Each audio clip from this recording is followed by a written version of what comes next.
Well protected. Wide open is Hyatt running free.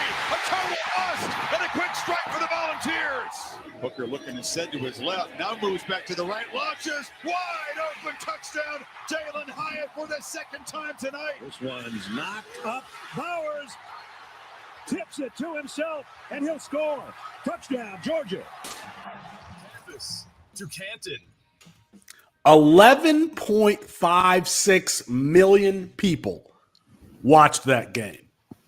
Alabama, Tennessee, a few weeks ago. And I hear that college football is a regional sport. That's what I hear. The 2021 World Series, 11.75 million. Game 5 of this year's World Series, 12.8 million watched. The Phillies and the Houston Astros.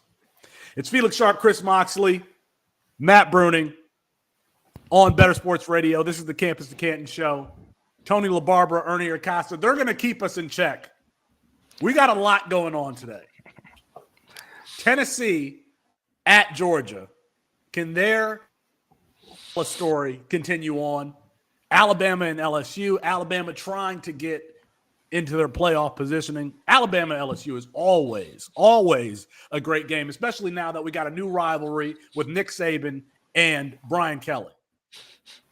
We're going to talk Bryce Young, CJ Stroud, and the NFL trade deadline was ridiculous this past week. We're going to do some college football trades. If we could do college football trades in honor of the NFL trade deadline, say who we would move. Matt Bruning, Chris Moxley. Matt, what are you looking forward to today? I mean, it's really all about the SEC today, if we're being honest. The top two matchups with Georgia versus Tennessee and Alabama LSU, which I know is getting some hate that all of a sudden that becomes a top 10 matchup as LSU just finds a way to kind of worm their way into the top 10. Many of us feel they don't deserve to be there, but it is what it is. I still think that could be a good game. You know, for those of you who follow college football, Death Valley at night is one of the bucket list items, a game you want to go to in your lifetime if you're able to go to. And that's where Alabama's going tonight. Alabama has struggled on the road. They almost lost to LSU last year. Like, I think this game's got a lot more intrigue than people are giving it credit for. So it's all about the SEC today. Those are the top two matchups, and those are the matchups I'm most looking forward to today. I am looking forward to the pre or post game interview with New Englander Brian Kelly to see how much like he sound like he from the Bayou. Because we know code switching Brian Kelly is going to be talking about crawfish and alligators at the game at some point tonight.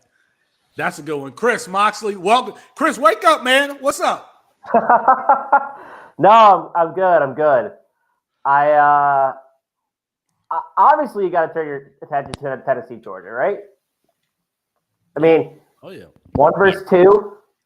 I am mad at the college football playoff also, by the way, about this LSU ranking. I think that was intentional to get more eyes on a top 10 matchup.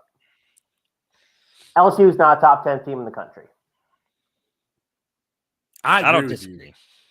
Yeah, I agree with you. I don't know where we should start, like what we should get into this morning first.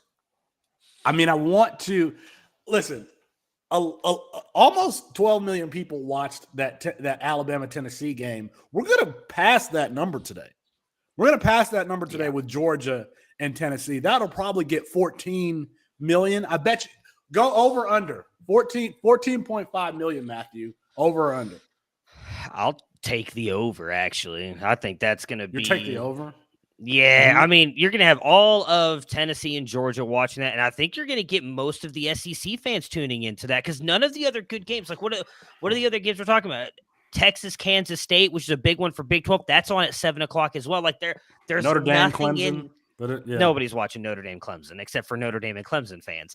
Like ACC fans are even turning into Georgia, Tennessee. Like that's going to be the game. And I think everybody's going to be tuning into that because the SEC wants to know how that plays out. Alabama fans are going to be watching that to see, does Tennessee beat Georgia? I think they need Georgia to beat Tennessee so they still have a shot to make it into the SEC championship. So like it's a whole dynamic right now. Like you'll have the whole SEC watching that game.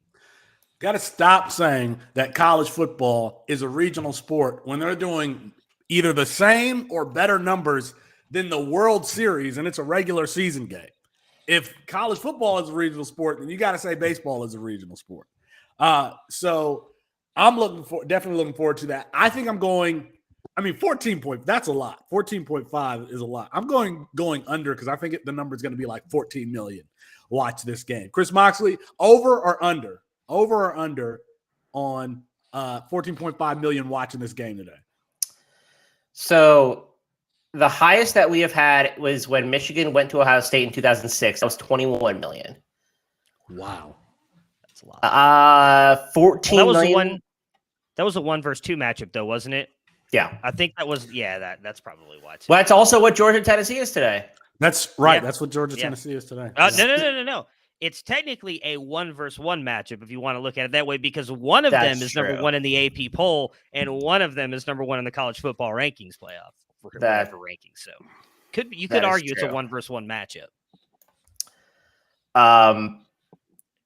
Yeah, I will go over actually. I'll go over. Yeah. Two overs, 1 under for 14.5 million. You can call into the Bettor Sports app. Let us know what you think. Over or under. Are you going to be watching today? Are you going to be in Athens, Georgia? College Game Day is there. One of our own, Campus to Canton's own. Jared is going to be there at College Game Day holding up a sign. We may need to get the Bettor Sports crew covered. Listen, we already snuck in here to do this radio show. We might as well, get everything that we can. We're going to have to ask our bosses if we can go down to one of these playoff games and cover live. Bettor Sports Radio live from the scene. All right. Let's get into Brian Harsin was fired this week, 10 minutes after they hired a new athletic director. We saw this coming pretty much since he was hired. Brian Harsin, for those who don't know, former player and coach at Boise State, former quarterback.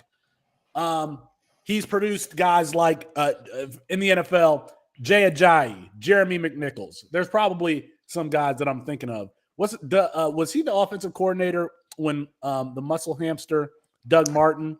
I think he after might have been Martin. around. Well, those are the guys that are coming out of Boise State. He's given like 300 carries to Jay Ajayi, somebody who gets the ground game going. So schematically, you would think that he'd be a fit for an Auburn team that also wants to run the football. They got Tank Bigsby there. They got Jarquez Hunter there at Auburn. But that's the only way that he was a potential fit for Auburn. Nan coaching experience in the SEC, Nan recruiting experience in the SEC, and the way a lot of coaches are, not like the most warm and cuddly person. Not a person that's, going to go in and make friends with the media, boosters, et cetera, et cetera. So the writing was on the wall on this one from the start, and he gets fired this week. Mox, you got the buyout. What are your thoughts on what Auburn did to Brian Harsin this week, letting him go? It was inevitable, right? Like it was going to happen from the hire. So he became the shortest tenured Auburn coach ever with 21 games coached, and not including interims, obviously, but that's pretty bad. The dude is from Idaho. Like he's born in Boise, Idaho. Like you think this dude's going to be out here recruiting the SEC? I'm not a big fan of Brian Harsin, the person. Like you say, he's a little prickly and he's a little out there with the way he handles internal stuff with his players, but he's a good coach. I think he can coach. And I think we might talk about him a little bit later on the show, a couple job openings if he wants to take them. I think he's a good coach. Paying him a lot of money, though, to not coach at the University of Auburn. Man. And a combined $37 million between him and Gus Malzahn, currently not to coach. So, pay a new coach. The best job, if you can get it, is to be a fired college football coach. I know Jimbo Fisher if you're not fired for cause, like having an affair or something like that. But to be Brian Harsin, his buyout is $15.8 million. He could just sit and chill if he wants to. Or you know where he's going to end up? He's going to be the offensive coordinator for Alabama after Bill O'Brien leaves to go coach like Nebraska or something like that. They're going to hire Brian Harsin, and he's going to revitalize his career and get another $20-30 million contract to coach somewhere else after there's a vacancy. Have you seen, it was a message board comment going around Twitter this week about how on the Texas A&M message board, they want to fire Jimbo Fisher for cause, just straight up negligence about how bad he is coaching. That is their call. That is their cause. They're like, are we sure we can't fire him because of this? Which, buddy, you're paying him, Jimbo especially.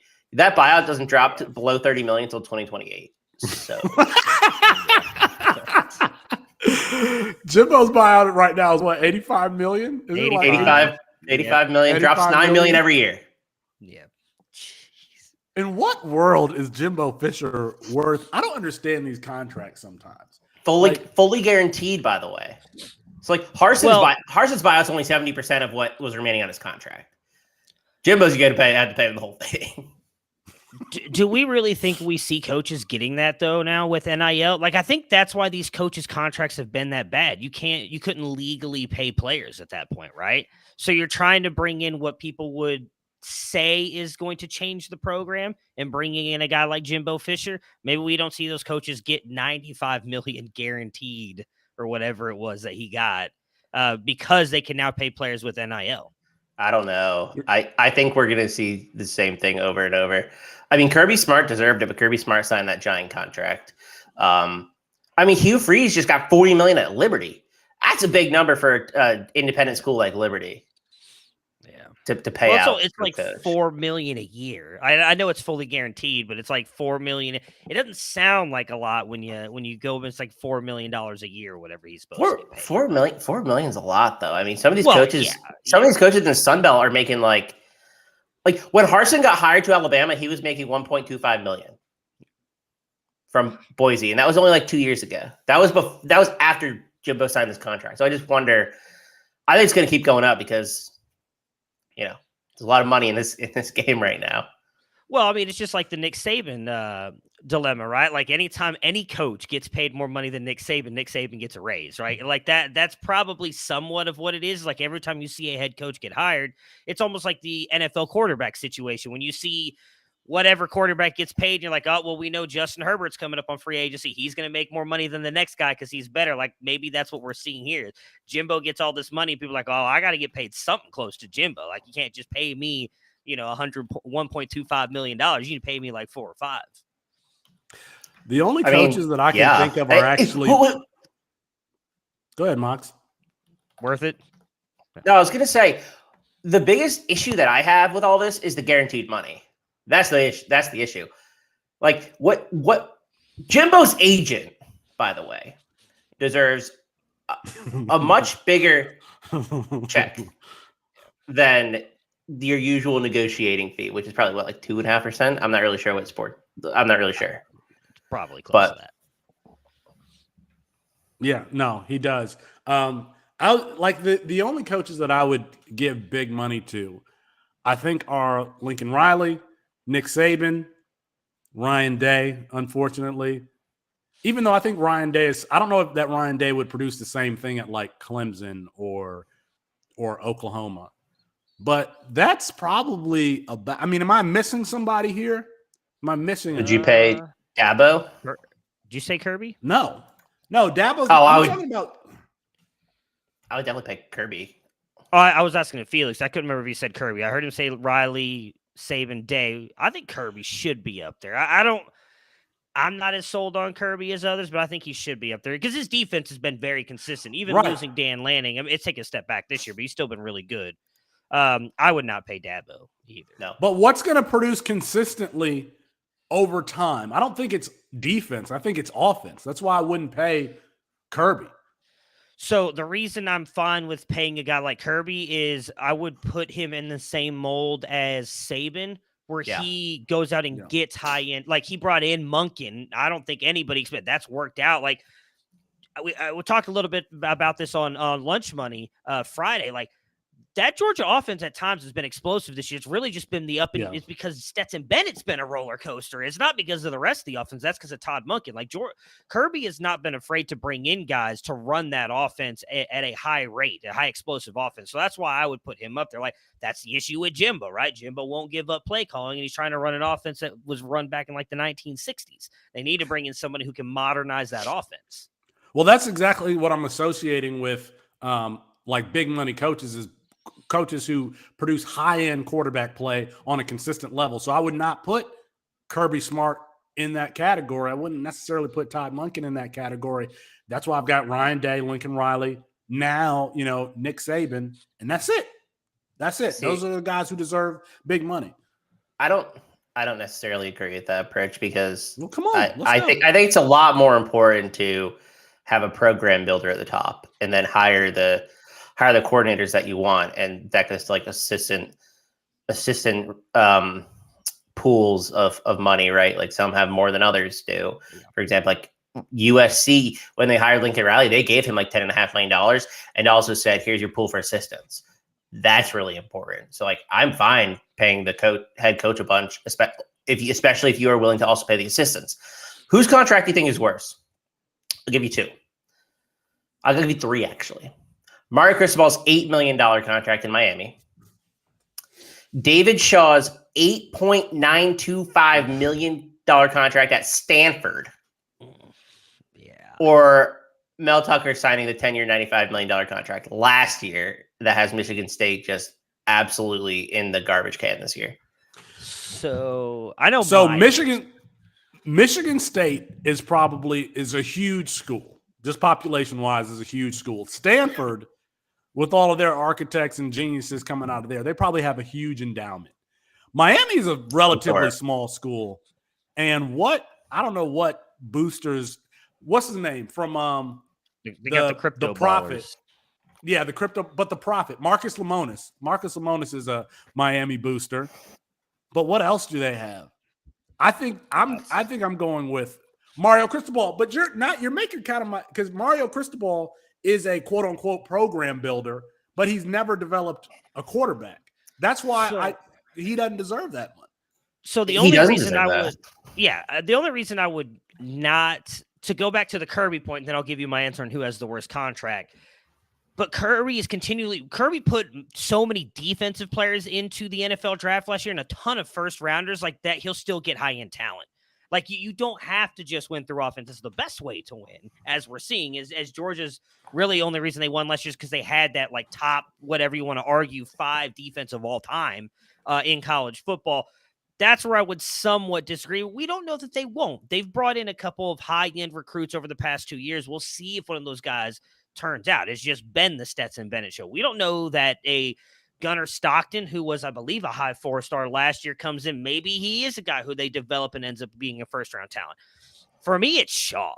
And I say that because you just said he's getting paid $8.5 million. Like, we can't judge Mario Cristobal just yet. It's been horrible in Miami. Dude's not even had a full season yet. How long has Shaw been in Stanford?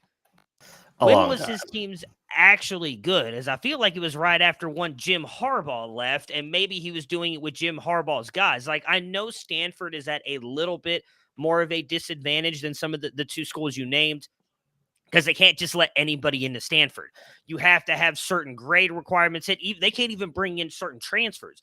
I mean, you have to. What's the graduate program? Like, you have to be.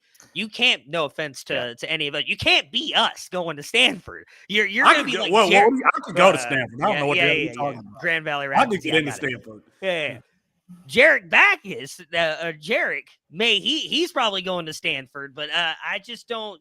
There's a lot of limitations on what David Shaw can do. But when you can't even get 120 yards a game in the Pac-12 of offense, like, I think you gotta go. I'm sorry that he would be my vote for the worst contract. I can't judge Mel Tucker yet. It's his second year. He built that team last year all out of the transfer portal. They've gotten some decent recruits over the past couple years. Personally, I think you should give coaches at least 3 or 4 years to get their own classes in there and see what they can build. So I'm not going to judge those guys yet. Shaw's been in Stanford for a while, and they've been a bad program for at least the past 4 or 5 years. I actually, last thing I'll say on this is, I don't think private schools or very high-end academic public schools should be paying a lot to coaches or investment of resources, in my opinion. I think that you need to pay maybe recruiters or your like scouts or something like that more, mostly because of what you just said, Matt, right? Like Stanford was really good for a while. They can't do that anymore. Like you're not going to get grad transfers because grad transfers actually have to enroll in a graduate program at Stanford, like you said. Yeah. Like you can't just be a grad transfer and go head there. Like you need to be very, very intelligent to do so. So like it's a very small pool that they can actually recruit grad transfers from. So you need to develop a lot of your guys in house, but your guys can't stay and go to a grad program either. It's just Stanford's a really tough place. So is Northwestern. The Georgia Tech job that I think we're going to talk about in a little bit too. That's a tough place too. Like all these schools that have upped academic requirements in the NIL area are going to really, really struggle. And I think you're seeing that happen at Stanford. I think you're definitely seeing that happen at Northwestern with Pat Fitzgerald. Pat Fitzgerald makes like $5 million a year too. Like $5.5 million. Like that team's terrible. That team hasn't won a game in the United States in over a year. So what did they win their game in? What, Ireland that they played? They won their season opener in Ireland. Yeah. So what's the answer, Chris? Out of those three, the worst contract: Mario Cristobal, David Shaw, Mel Tucker. What's your answer? I do think it's Shaw as well. Basically, for the reasons I just said, I just don't think you can pay private school or high end academic school coaches like more than like $5 million because there's only so much they're going to be able to do. So they need to be treated like high-end G5 jobs, like in terms of how much you're paying the coach. Like Hugh Freeze, $4 million at Liberty is probably what Pat Fitzgerald and David Shaw should be making. It's just you just can't win in this era anymore. Like that time, the time for Stanford football and Northwestern football is past. I just don't think it's possible. And the recruiting schedule makes it impossible as well. Like not to go into when you can and can't recruit and who you can and can't talk to. Like it makes it very, very difficult for academic schools to do that because of kids with grades. And you want to target players early, and then you see a lot of late flips with that because their grades can't keep up with who you're targeting. And so a lot of players are flipping from Stanford, Northwestern, Georgia Tech, Vanderbilt late in the process. So that's another big issue that they have. Like they just can't retain the start of their class. It's just really hard to recruit at these places. To bounce off Mock for those of you that don't follow the recruiting scene, like that's why Stanford doesn't really bring in a lot of early enrollees, which you'll hear us talk about going into the offseason. Like, that's a major thing for college programs. You need to get these guys in early so they can start learning the offenses if you want them to play. Typically, Stanford's not able to bring these guys in until February on National Signing Day. They don't get the early enrollees in January who are already there learning football programs because they've typically got to finish, unfortunately, their high school year. So they're not coming in until next spring, which already puts them behind. So a lot of those guys will, as Moxley just said, flip because they want to go to a school where they can enroll in January, already be in college, start learning the offense. Now, I guess technically you start getting paid with NIL. Like there's just so much working against those schools, unfortunately. I do know that Stanford changed some of that this year, and they were allowing some players to early enroll. But unless they change that completely, like it's going to be hard for them to keep up. Yeah. Just to speak to that a little bit, how important like early enroll is. So when you come back from Christmas, you generally start conditioning, and like January, February, March, you might start doing 7-on-7 and stuff like that.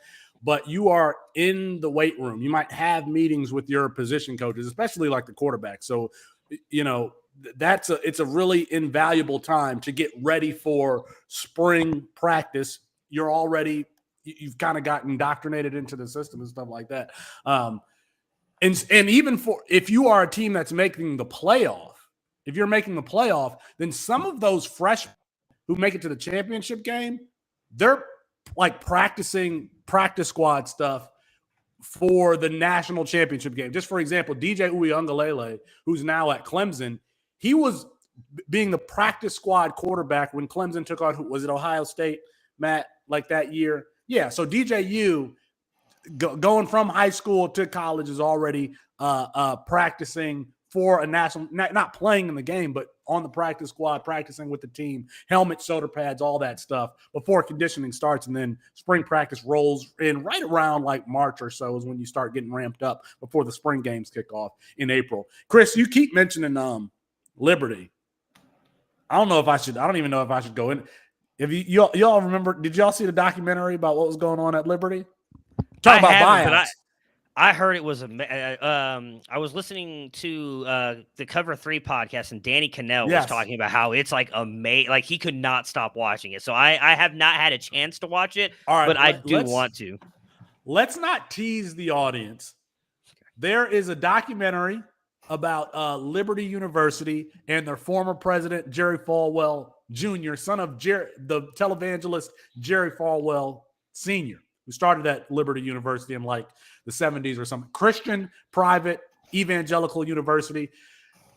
Well, to make a long story short, Jerry Falwell Jr. used to like to watch.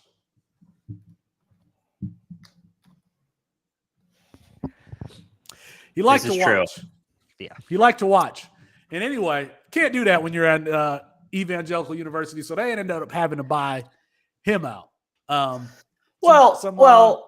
Let's give them credit for a second. Hold on. At least they're consistent, right? That was the president. And then Hugh Freeze, who stepped down for being unethical at Ole Miss, had an affair with his wife, and maybe a couple other things, right? He's basically forced to resign at Ole Miss because a bunch of stuff they were doing on and off the field, by the way. I mean, in the football room, outside the football room, there was a big problem with Hugh Freeze. Liberty snatched him right up. So hey, at least they're consistent. All consenting adults. So if Jerry Falwell and Becky Falwell, if they want to go down to Miami and enjoy themselves with a pool boy,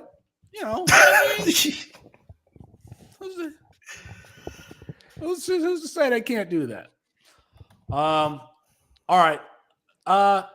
Should we get into trades first? Yeah, it's probably a great transition. Yeah, right into trades. I have no idea how to transition from cuckolding to NFL. Just talk about swapping.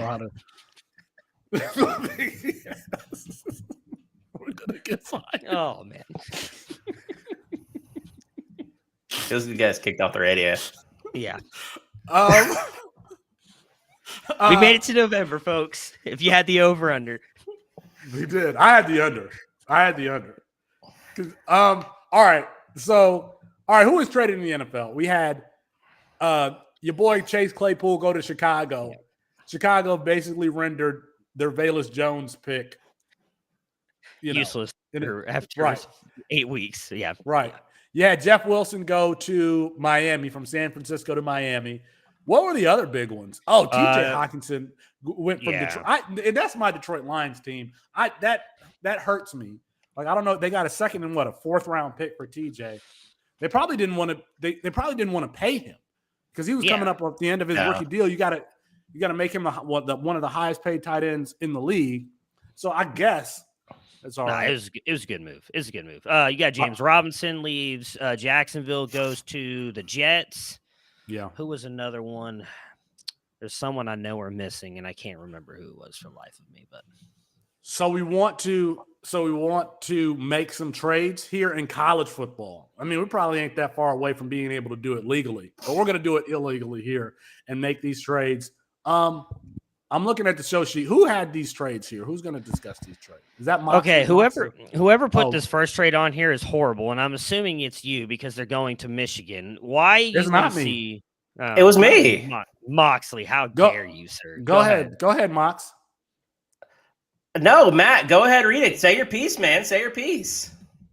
You are not giving up Drake May. There is no way. You give up Jacoby Criswell. You do not give up Drake May. That's my only issue with this trade. It'd be great for Michigan. So, hold on. Let's read. Let me read the trade. Let's set the stage here. Let's lay a foundation. Chris Moxley is trading UNC quarterback Drake May, and Bryson Nesbitt to Michigan for Maisie Smith is what, a defensive tackle? Yeah. And who's Mike Morris? Edge rusher. The fan of that team up north may not even know the guys on the roster. Well, I mean, Maisie Michigan Smith is number 1 on Bruce Feldman's freak list. So anyway, really, really athletic dude. So talk about this trade, Mox. Okay, here's why we're doing it for both sides. Drake May is obviously incredible for UNC, right? But all throughout camp, all throughout the summer, Jacoby Criswell is not that far behind. If you think that Antoine Green and Josh Downs can support the offense to a good enough degree, it's one of the best offenses in the country, and take a small step back, then trading May isn't going to be the worst thing in the world. You add Bryson Nesbitt to this because Michigan just lost their tight end a couple weeks ago as well, Eric All. Give them another offensive weapon. You give UNC Michigan's 2 best defensive players. Michigan has a really deep defense, right? What I think is holding Michigan back is a quarterback. I don't think JJ McCarthy's that guy. So you add Drake May to this offense. You already have a really good defense. You do lose your top defensive tackle and you lose your top edge rusher. That's how much Drake May is worth. I think that this trade makes both teams better, especially for this year. Just saying. But the premise has to be that Criswell is not a huge drop off from May. That's my issue. I wonder if Drake May, Jacoby Criswell is a Quinn Ewers, Hudson Card thing, which I'll say Hudson Card wasn't as bad as we thought he was going to be. Drake May has been, you could argue, the best quarterback in college football so far this year. Listen, I'm trying to be spicy this morning. I'm going for some cayenne pepper. Guy who has never started before, for him to go out there and make the throws and do what UNC is not where they are right now without Drake May. I think you send Jacoby Criswell, and if you don't get both those guys back, if you can get one of those guys, you can't get one of those guys for Jacoby Criswell. And I'm sure you can. Why not? No way. Jim Harbaugh. They're Michigan's 2 best defensive players. There's no chance you're giving them up. You want to send Drake May to Jim Harbaugh, who's this quote-unquote QB developer. He's going to ruin Drake May. That's another reason why I don't want him to go to Michigan. He's a guy who we could be arguing about as the QB1 in the 2024 class. He's going to drop out of a first-round pick with Jim Harbaugh. Jim Harbaugh's just turn around and hand it off to Blake Corum. Like, he's not a good developer. I'm just here making trades to make both teams better. Period. You got to make as general manager, you got to make hard decisions. Do what's best for your team. So you're saying, hey, I'm Kansas City Chiefs. I'm trading away Patrick Mahomes. Like, hey, Patrick, we're trying to make our defense better. You're muted, Felix. You don't have anybody behind Mahomes. NFL equivalent. I think the NFL equivalent is like you just traded Kyler Murray for Von Miller. That's not. Like they're not going to make that prime Von Miller. Bad Chris still Moxley doesn't do much for you, Arizona. You guys are underrating the defensive side of this. No, I think that part of it's great, but you got to do what you can to get those players without giving up Drake May. I'm even fine. You got to give somebody else up. You cannot give up Drake May. Again, that's like giving up. That's giving up a top quarterback. You just can't do that. They're not going to win with Jacoby Criswell. Listen, I have said my piece. Stand your ground, Chris Moxley. I don't agree with Moxley either. I mean, I think you're trading like a top 3 quarterback for some defensive linemen, which is fine, but I don't know. That's UNC's biggest weakness. They're 7-1 with a prolific offense. I just don't think Criswell's as big of a drop off. You give UNC legit front 7, and that team that's already 7-1. I mean, they could be Clemson. But they could be going to the playoffs right now with the team as it is. Like, if they beat Clemson. No, they can't. If they Their beat defense Clemson. isn't good enough. If they beat Clemson, they will be the ACC champs with 1 loss on their record. See, I think Jacoby Criswell can beat Clemson, but I don't. Maybe I'm underestimating Criswell, but I think you're Felix Sharp. It's Felix Sharp, Chris Moxley, Matt Bruning. We are looking forward to Tennessee and Georgia today, Alabama and LSU. And right now, in honor of the NFL trade deadline, we are making some college trades. Chris Moxley botches the first one. He's trading Drake May Nesbitt from North Carolina to Michigan for defensive lineman Maisie Smith and Mike Morris. Good players. Maisie Smith is number 1 on Bruce Feldman's athletic freak list, if you pay attention to that particular list. So, I mean, it's not shabby, but I don't know that we're trading at least a top 4 quarterback in college football for 2 defensive linemen. Bad Chris Moxley. Let us know in the app. Get in the chat with us. What trades would you make in college football? What games are you looking forward to today? We got a few more here. All right. Let me lay the foundation. Everybody calm down, okay? Matthew, calm yourself down. Chris Moxley, get yourself under control. Get yourself under control. All right. Here's the next one. Boston College's Zay Flowers, probably a day 3 NFL wide receiver, very productive, smaller, run after the catch guy, can make defensive secondaries look silly. As a matter of fact, when I watch Zay Flowers highlights, I hear like yakety sacks in the background because he can just run around and make folks look silly. There for Boston College, not getting a lot of national press because Boston College is not good this year, but Zay Flowers is a good player.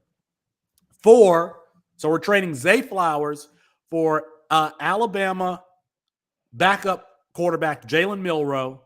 Actually, both of the quarterbacks, Jalen Milroe and Ty Simpson. Ty Simpson, a 5-star quarterback who's on the Johnny Manziel spectrum as far as the athletic playmaker. I like this one. Matt, this was yours. Matt, this is no, but I actually like this. I like this trade. I like this one too. I like this. He's 1 for 1 so far. Go ahead, Mox. I think this trade makes sense, right? Zay Flowers is going to declare for the NFL draft this year. Alabama needs a receiver. Like, their receivers just have not been productive. Jermaine Burton's kind of been a bust for them. Flowers is the type of player that I think would do well in this offense, actually. And Boston College needs like a total reset. They're going to lose Phil Dracovic as well this year. Getting an athletic quarterback in either Jalen Miller or Ty Simpson would be a huge win for this program. And that's a position that Alabama can replace. Like, they constantly recruit high-end quarterbacks. And they rate 2, I think, in this next class. This trade makes a lot of sense, I think, for both sides. Get Boston College a young quarterback, athletic. Both have really good upside. Both would be, I think, quality players in the ACC. Get Alabama a receiver for their championship run. I think Zay Flowers is actually a day 2 wide receiver, but yeah, so do I. Not here nor there. Like, he's a really good player. I think he can massively improve this team at the expense of losing no players in your starting lineup if you're Alabama. Yeah, I agree with that. I mean, if you can, especially if it's Ty Simpson, who I think probably goes in there, can start right now for Boston College and be there for 3 years. They've got Dylan Lonergan and Eli Holstein coming in next year, but Bama's also a team that could bring in a transfer quarterback next year in the portal to play for a season until one of those guys is ready. They're bringing in another 5-star top 3 quarterback in Julian Sand in the 24 class. So, like, they can replace Simpson or Milroe quicker. I think, personally, I take Simpson because I think he's the better passer, but I think even if you can get Jalen Milroe with what we've seen, that Jeff Hafley offense, they don't mind using the quarterback running. We've seen Phil Dracovic do it a lot. I think that would be fine. Either way, I think it'd be a great move for both teams. And we've talked pretty much this whole season why Alabama wasn't the same Alabama, because they didn't have the skill position players that they've had in the past, at least on the outside. They got a transfer at running back. Now, we all knew that he was good. We knew that we had Jahmyr Gibbs as the number 2 running back in the country. He's their leading receiver and leading rusher. But when you look at what they've had with Devonta Smith, Jalen Waddle, Henry Ruggs, John Mechie, Irv Smith, they had none of that this year. A lot of freshmen getting time. They bring in Jermaine Burton from Georgia, who's a very athletic player, hadn't done a whole lot, but we knew that they were going to take a step back offensively because they didn't have those guys. And so Zay Flowers, Moxley says he's a day 2 draft pick. I'm glad, because I have him on a lot of C2C teams. That makes it, but that's a good trade because you give Bryce Young an established wide receiver for the stretch run here. That's a good trade. I like it. All right, this last one here, Iowa State wide receiver, a big possession rebounder type, Think of Alan Lazard. What was the wide receiver that some folks had number one a few years ago? Hakeem Butler. Yes. Hakeem Butler. Iowa State. Pour one out for Butler. I love that guy. Iowa State always recruits the same guys. A lot of schools do this, but Iowa State gets big 6'4" basketball player types. Hakeem Butler, Alan Lazard, and Xavier Hutchinson is the latest one. He's an NFL player. Depends on his day 2 or day 3. Xavier Hutchinson. We're going to trade that wide receiver to Oregon. For Oregon, another backup quarterback, Ty Simpson. Mox, talk to this. Thompson. Speak to this. Excuse me. He was a 4-star. 4-star. He was a 4-star quarterback. I mean, he's played well in spring games. They've had a change in coaching regime there from Mario Cristobal to Dan Lanning and Kenny Dillingham. Offensive coordinator Kenny Dillingham goes from Auburn to Oregon. He brings in Bo Nix. But Ty Simpson we thought was a very good player. So we're trading him. Thompson. Oh, wait a minute. We got two ties on here. We have 2 ties. Yeah. Yes. Ty Thompson and Ty Simpson. This is Ty Thompson, the 4-star quarterback at Oregon. We're trading him. See, Mox, this is inflammatory. This trade is inflammatory because you're trying to get someone to compete with Hunter Deckers, who is a very good player in his own right. Why are you laughing? He's not a good player. This is not a competition. If Ty Thompson were to go there right now, Ty Thompson would probably be starting in week 11. Even though he's never even seen the playbook, he's starting. This is inflammatory. Hunter Deckers is in his first season starting. He has played well at times this year. Hefty lefty, 6'2", 230-pound guy who can run. And I honestly can't make excuse because Iowa State's wide receiver core, they have some good players. Between Xavier Hutchinson and Jalen Noel, who can stretch the defense and run after the catch, do some of the same stuff that Zay Flowers can do, they do have a decent wide receiver core there. So, all right, Mox, talk to us about this trade. Yeah, I don't think Hunter Deckers is very good. I don't think he's shown us that he's very good this year. He had a big game last week. He threw for 308 yards. He also attempted 57 passes and threw 3 interceptions. So I'm not really sure how impressive it is when you kind of view it to the scale. Ty Thompson isn't going to work out at Oregon. They brought in Bo Nix. We thought that maybe he could win the job last year. Didn't happen. I think Iowa State getting something of value for Hutchinson on a season that they're not going to be able to do anything with is pretty nice, right? Like he's going to declare for the NFL draft too. And he probably will be one of those Senior Bowl standouts. So you get Ty Thompson, who is is going to transfer from Oregon anyway. You bring him into your program. You have to compete with Deckers, a really good number 2 option. And Oregon gets a receiver that they're kind of missing, right? I like Troy Franklin from them, but they don't have another secondary option I think is any good. They have Chase Cota. They have Chris Hudson. Like these are just not guys that I think are threatening to a defense. So you give Oregon another piece on offense to really do some damage. And I think, if they win out, they could be flirting with college football playoff. So getting another piece of that offense to maybe go against some of these better offenses, more high-powered offense, I think that makes sense for Oregon. Yeah, I mean, excuse me. He gives them a weapon they don't have. Troy Franklin's being used as almost like exclusively as a deep threat right now for Oregon. So I think Hutchinson gives them that jump ball guy. He's great red zone threat for Bo Nix, who has no fear whatsoever. He's not seeing a window he does not think he can complete a ball to. And Ty Thompson's likely not starting for Oregon next year with Dante Moore coming in. He's a highly regarded quarterback. I would not be surprised if he starts day 1 for the Oregon Ducks. So get him out of there. I think Ty Thompson, if you make that trade today, Ty Thompson starting for the Iowa State before the end of the season. Like that's how quickly he will jump Hunter Deckers on that depth chart. And he probably he's a better passer. He may not be I think he's probably a better athlete than the hefty lefty, but I just think is the overall better option for that Iowa State offense. And Hunter Deckers has under 100 rushing yards this year, by the way. Like, I know he's athletic, but like, when are we going to see him run for have like a big game on the ground? Listen, Chris Moxley is trying to hit me in a sore spot because he knows that I was a Hunter Deckers stan this offseason. I think I even had him as high as quarterback 12 on the season. He is throwing salt into the wound. That's just offensive and inflammatory, Chris Moxley. I was thinking about who I would compare Xavier to, and I think it's Alan Lazard. I think I would compare him to Alan Lazard. And it makes sense because they both went to the same school. Yeah. All right. Hudges is pretty interesting. I mean, he leads the country in receptions, and he's like 6'3". He's a big dude. Like, he operates as a possession wide receiver. Just a really interesting player. Never has pretty any good. separation. Throw Isaiah the ball Hodgins. up to him when he's covered. Yeah. Wow. I mean, I loved Isaiah Hodgins, and he has not worked out in the NFL either. So I'm not saying Hutchinson will, but he's a dang good college receiver. yeah. When we come back, we're going to get into Chris's betting for the day, the lines, and the bets that he is paying attention to. And I'm going to tell you why. That Michigan player who got jumped, it's his fault. It's his fault. It's Felix Sharp, Chris Moxley, Matt Bruning. This is Bettor Sports Radio.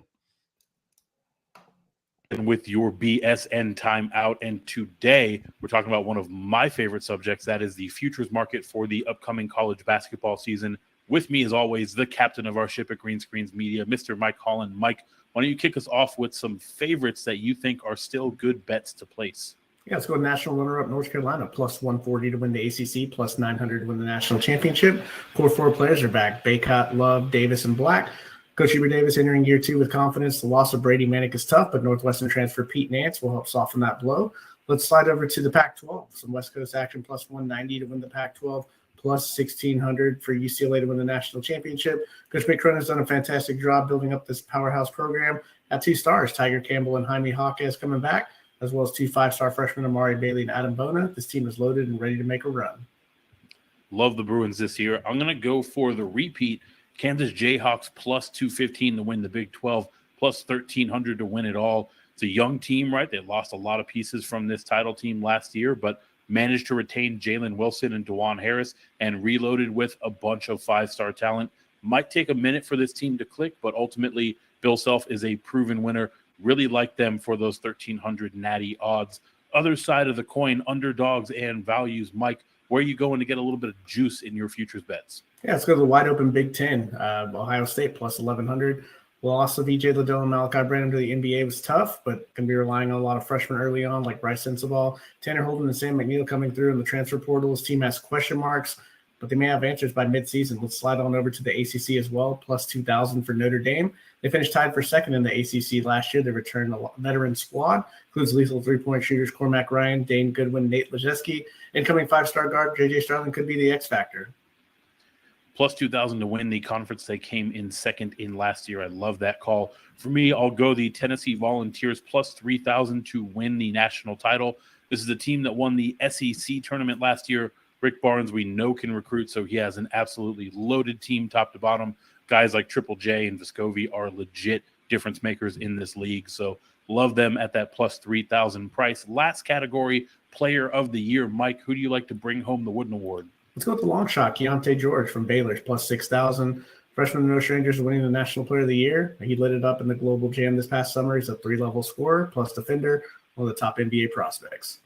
I'll go chalk here. Armando Baycott, plus 900. We talk about the Tar Heels as a favorite to win it all. Baycott has a lot to do with it. Last year, 16 and 13, almost 2 blocks per game, and can legitimately take a step forward on this loaded Tar Heels team. That will do it for your BSN timeout. Make sure you stay locked to the Bettor Sports Network and check out Green Screens Media on Twitter, TikTok, and YouTube so you don't miss a minute of our college basketball coverage.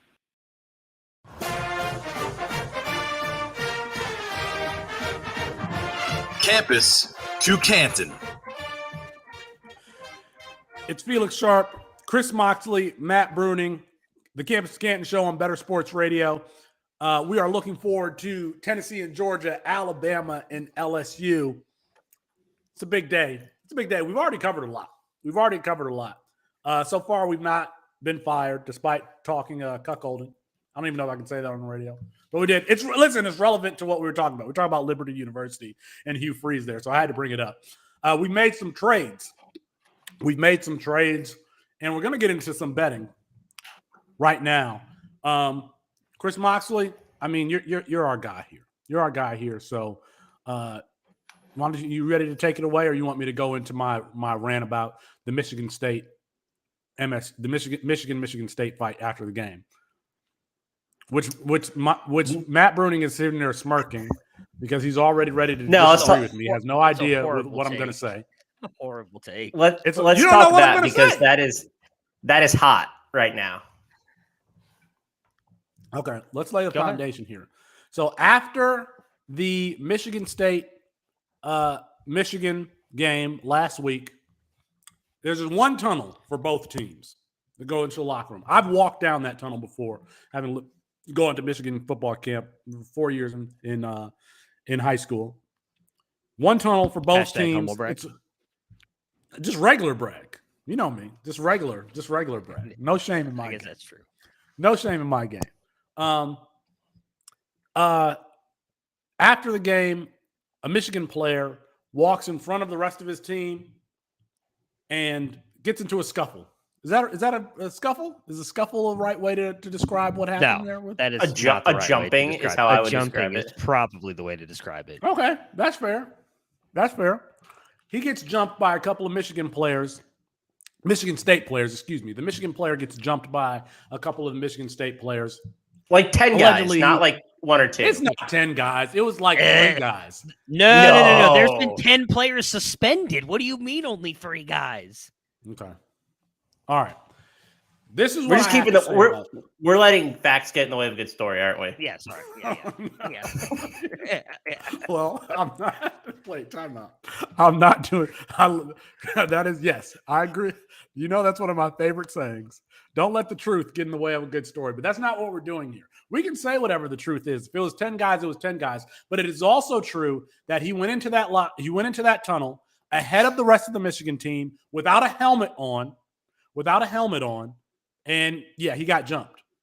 If you grew up in an environment where getting jumped was a possibility, everybody didn't grow up in that kind of environment. But if you grew up in an environment where getting jumped was a possibility, you knew that there were some things that you just shouldn't do. You shouldn't walk down a certain street after a certain time.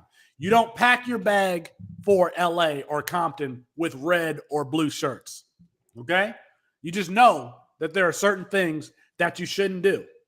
And it even applies in the football context. That is a heated rivalry between little brother and big brother. It has been forever. And we know that it's a physical game. It's a confrontational game. It's an emotional sport. What he did, and there's blame to go around. I'm victim blaming. I'm blaming that Michigan player, but I'm of course blaming the players that jumped him, not having any class. But it is his fault also, because he walked in front of his team in the midst of that emotion, in the midst of right after that game. And I don't know what was said, if he was taunting or flaunting the fact that they had just won, but it doesn't matter. He was asking for it. He was asking for it by not staying with his teammates, by going in there solo like he was the hot shit. Oops, I don't even know. Like he was the hot stuff. Excuse me. Like he was the hot stuff, walking in front of his teammates. Within the midst of all of that, what is he just doing? Just, excuse me, bumping into dudes? Where the rest of your crew at? Where are your crew? Oh, you think you hot stuff? Got his. So he had to be informed that he was not hot stuff. There are just certain things that you learn not to do. Certain places you learn not to go. That's what I have to say about that. I've got 2 smug-looking faces looking at me, and Chris Moxley and Matt Bruning. Do you have any problem with my take? Or have I just enlightened you? No, it's still a horrible take, regardless of what you just said. Take. Like that. It's a good take. Like I wish Austin could be here because I can't remember his exact saying, but I feel like it applies very well here too. In the fact of like when you were holding on to this Quinn Ewers is not good and he was not going to play for Texas because of the Hudson Card thing. And he said this is like the most ridiculous take you've held on to. This is right up there with that. I don't care that he was the only Michigan player. You don't know why he was even going to the locker room. And why I will say that I don't think he instigated anything. All we have seen is all these videos come out about the Michigan State players jumping the one Michigan player. 10 guys. Like, big bad football player. You can't fight the dude one-on-one. You got to get you and all your friends to jump in and beat up one guy who's recovering from a torn ACL with no helmet on, and you're trying to hit him with your helmet. You're so tough, you're putting your own helmet on. I'm like, oh, now I'm going to take a swing at you. That's ridiculous. Oh, you got your minute. Let me have my minute. So, on top of that, we've not seen anything come out about the Michigan player saying anything. If there was video evidence or anybody knew that he had said something to instigate that fight, it would have come out by now. What has Michigan State done?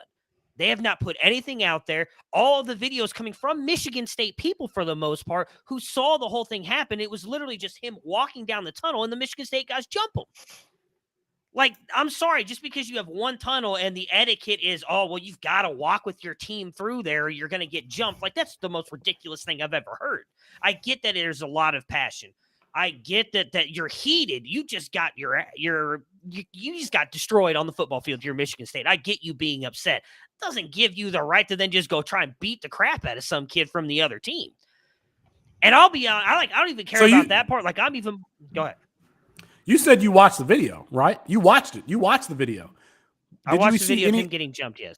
Okay. Yes. Did you see any other Michigan personnel in that video? Did you see any coaches? Did you see any medical I saw staff? one coach. Did you see any teammates? Didn't run over there until the kid was getting like out of the pile. Like that is embarrassing for the adults and security who did not try and help get that kid out of there. Number one. How many people do you think were on the sideline for Michigan that day? There are 110 people on that team. You add in all the coaches, the trainers, and none of them were with him. So one person decided to go out on their own and do something different. You don't even know why. He could have had to be going. He needed to go to the bathroom. And you can't go through your tunnel because there's a rule that if you go through with the visiting team, you're going to get jumped. That's the dumbest thing I've ever heard. All I'm saying is that he broke the code. He broke the code. And I know that because of all the video evidence that we've seen out there, there was no other Michigan personnel around until the aftermath. So he decided to be different and step out and go into that tunnel by himself after that rivalry game. That's all I'm saying. All I'm saying, listen, it might be 5% his fault and 95% the other guy's fault, but I am saying that he deserves some blame. And the other thing that you know when you're in a rivalry game is to keep your helmet on. Now, he's recovering from an ACL. He wasn't playing. All the more reason, Matt Bruning, for him to have stuck with his teammates, walk behind his teammates. They're not going to excuse me and bump into these dudes who just got done getting their ass whooped in Ann Arbor. Stay your silly ass with the rest of your teammates when you're walking through that tunnel if you're recovering from an ACL. You didn't see anybody else. That's exactly what I'm saying. Is there was one person that decided, you know what, I'm going to go in front of everybody. I'm going to walk through this Michigan State crowd. One person decided to do that. Yes. I'm sure his thought process was, oh, you know what? I'm going to walk through my tunnel to get to my locker room just to piss off some Michigan State players that I just beat. But that argument makes no sense whatsoever. We've all been in competitive sports and we've all gotten destroyed. And in most sports, in college football, you don't really have to. In NFL, it's courtesy if you don't have to. You go across the field and shake hands. You're supposed to tell the team that just whooped your ass, good game, good game, game. I hate that crap personally because you already know you had a good game. You just beat my ass. You know you won. You know you had a good game. That doesn't, just because of that, you're telling me that because he just walked in, like that's against the code because he didn't walk with. So if two players walk through, so both those guys are wrong. So now we're going to split the blame 5 and 5%. Now it's 10% Michigan's fault and 90%. Like that argument makes no sense. You know why he walked in front of his teammates? You want to beat the Michigan players? Beat them on the field. He wanted to be an antagonizer. That one player wanted to be an antagonizer and go in and tease the Michigan State players. Ha, we just beat you. There was one guy that decided, and Austin asked in the chat, yes, I am barred in Michigan. I actually just paid my bar dues. So Michigan State players, you are being unfairly blamed for what happened in that tunnel. And you're being shamed, and it is atrocious, and I will not stand for it.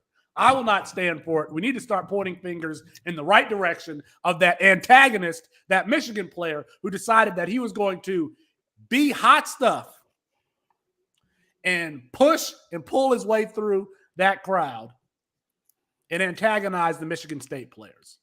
It's unfortunate. That's a good. It's a good question. Austin asks though. Are you so? Charges, I believe, were filed against some of the players on behalf of the one Michigan player who's beat up. Are you offering your services pro bono to the Michigan State players? I just want to get that on the record. I just want to get that on the record. Give me a call. Give me a call. Give me a call. They're being unfairly labeled.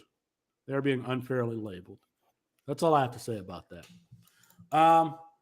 Let us know what you think in the comments. Whose fault was it that player got jumped? Was it the Michigan State player's fault, or was it the Michigan player's fault? Better Sports Radio. You can give us a call on the app. Just hit the call in button. I forgot to say that we are giving away two. We have two more. We've already given away one. We've given away a signed Jordan Addison, USC Jordan Addison jersey. That red and gold, that looks really, really sweet. That one's already been given away. But we are giving away a Bijan Robinson jersey and a signed Jackson Smith and Jigba jersey. We're giving away the Jackson Smith and Jigba jersey today on our show on the tailgate, which starts at 10:30 Eastern time on our YouTube page. There are three ways that you can get one of these jerseys. You can rate and review the Campus Camp podcast feed on Apple Podcasts, wherever you get your podcasts. You can use our promo code C2C on Prize Picks, or call into this show. Call into this show. Let us know what you think about the Michigan State dust up. And that's really all it was a dust up. He got jumped. It was a small altercation. Let us know what games that you are watching here today. What's your take on Chris Mox? Sometimes the facial expressions get me. Chris Moxley is disgusted with my take, but you can let us know what you're watching on the games today with Tennessee and Georgia and Alabama, LSU, or any of the games that you're paying attention to today. We got some Big 12 matchups that we're going to talk about. All right, are we anything left to be said on Michigan State? Okay, no. Mox.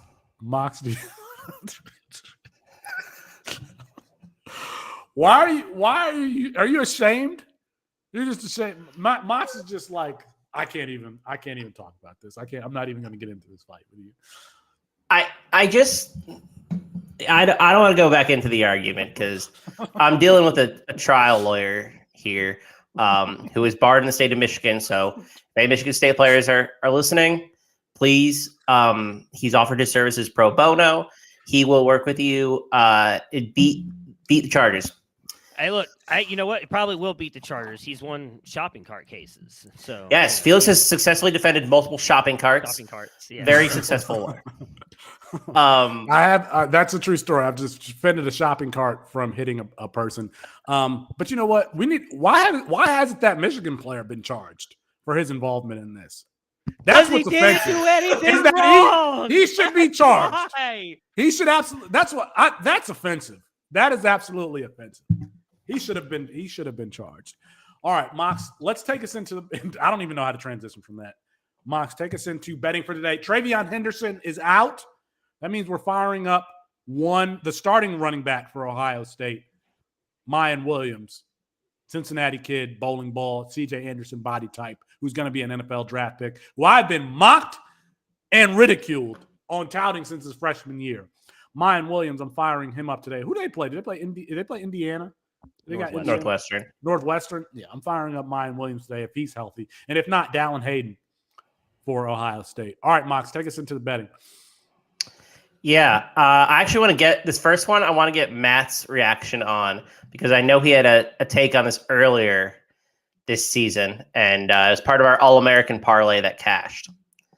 I think that you play the over in this Army Air Force game today. It's 40.5, but I think that this Army rushing defense is actually really bad, and both teams are option teams, but the defenses stink. So I think you're going to see a lot of big plays on the ground, and 40.5 is just a little too low for me. If the defenses were better, I would probably be interested in the under, but I think this is like a trap spot where you want to play under. And like the market and everyone, I think is a lot more money's on the under this week. Yeah. But I think sharp money's on the over. But Yeah, I want Matt's opinion because I know that he has a service academy. I know opinions as well. everybody is on the under because what is it like? I forgot what the exact stat is now. It's like out of the last 50 games, like only 3 of them have gone over, something like that. But I would actually take the over here as well because of the bad defense play. I don't remember I don't think it was at 40 when we played the under in the All-American parlay, was it? No, it was at lower like than 42. that. Was it? Yeah. I thought it was higher. Now I might have been 42.5. I think it was like 42 something because we were debating on because I can't remember who they were playing because it was Navy and I can't remember who the offenses that they were playing. Was it Air Force? Was it Navy Air Force? Yeah. We were talking because Air Force was good at the time. We were like, oh, could they actually go over? Because Air Force could come close to scoring that. We still took the under. And of course, the All-American parlay hit. You're welcome, America. I would take the over, though. I'm with you on this. I would take the over on this one. So I'm looking at I pulled up Army's defensive stats real quick.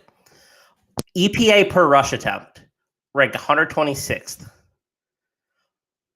Defensive success rate against the run, 131st, dead last in the nation. This Army defense is really, really, really, really bad against the run. 129th at overall defensive success rate. The Air Force defense, 59th against the rush, 104th against the pass. And if you've actually been watching a little bit of Army this year, Army's throwing the ball more than they have in the past. So I wonder if they also go that way a little bit today. I think the over makes a lot of sense in this matchup. I just think it's a really bad Army defense and an Army team that might throw a little bit more. I actually think Jeff Monken is throwing more because he wants to prove that he can coach at a non-option school for what it's worth. I think that he's going to try to get a new job outside of Army this offseason. So I think that plays into the over. All right, so 40 and a half. Oh. The under in the these games has hit 45 times. You have lost 13, and it has been a push twice. So that's why people are probably betting the under here because in all of those games, 45 times the under has hit. That would be my guess on why everybody is betting that today. It's a substantially worse Army defense than usual, in my opinion. So that's why I'm on the over. I think sharp money's on the over for what it's worth. I've seen a lot of pro bettors come in and say, "Hey, like that's why it's going up." All right, I got another one. That's kind of a 2-for-1 special. I like the Tulsa. I think I prefer Tulane minus 6.5 against Tulsa today, but I also like the Tulsa team total under. Both make a lot of sense because Tulsa is going to be without their starting quarterback Davis Brin, and when Brin is not playing, it's disaster mode for this Tulsa offense. They have a really good group of skill position players in this team. Keelan Stokes, JC Santana, Deneric Prince, really, really good offensive players. But without Davis Brin, it's going to be a problem. And Tulane is a ranked team. They're a really good defense too. Like this Tulane team is kind of legit. I think they can cover the 6.5. And I like that it's under. You're getting it under 7. It's only available at handful of places at 6.5 though. So I do worry that's going to steam up before game time. It's available at FanDuel 6.5 right now. I'm looking at it. 7.5 in a couple places here. So probably want to hop on that one. But I like it under as well for the team total. Team total is a little high. The game total is 56.5. It's coming down as well. But both options in this Tulane Tulsa game. Mox, so question. I think yes. Question for you. So you've explained in previous shows why you gravitate towards the games that are kind of off the beaten path. And can you just explain that one more time and why you do gravitate towards these G5 games and not, Tennessee and Alabama or Tennessee and Georgia or Alabama, LSU, those types of lines? Yeah, there's a lot less information coming out, which makes it harder to handicap these games from a sports book perspective. And there's also less money coming in on these games. And so there's a lot less incentive to get the line totally right. Like you're not going to see a full point across a key number difference at different sports books in big games or in NFL games. Like there's zero chance, right? A 6.5 available and a 7.5 available at the same time right now. Like that's pretty crazy. And a lot of that has to do with and 7's like the keyest of key numbers, right? Like touchdown and a field goal or extra point makes a lot of sense. So you're going to see a lot less money coming in on these lower tier group of 5 games, which I think is exploitable for the most part. So I like if you think that you can get an edge there, and I think that you can, playing these games more than I like playing big games. Like that's just my preference. I think that there's just an edge to be had. Same reason that I like playing FCS matchups. Like there's not a lot of stuff coming in on the FCS, and if you can find an edge there, I think it's a really nice value play. Gotcha. All right. Yeah, I just think it's important to explain that over and over again because we're always getting new listeners, and you educate me, quite frankly, on when you talk about these lines. So I think it's always important to reiterate those points that you're looking for, the values that you like, and it's often not the marquee game on the day. So just wanted to explain that. Go ahead, tell us what else you got. So a lot of these lines have moved to this week, and I thought this was the sharpest week that we've had from an opening perspective. So not a ton of value on the board, but I got one in a G5 or a Power 5 game. Iowa is heading to West Lafayette today. For those who don't know, West Lafayette is in Indiana. 55-mile-per-hour winds. 55. Not throw the ball. You know what Purdue likes to do? Throw the ball a lot. Iowa is a 3.5-point dog currently. And I think it's probably going to close 2.5 or 3.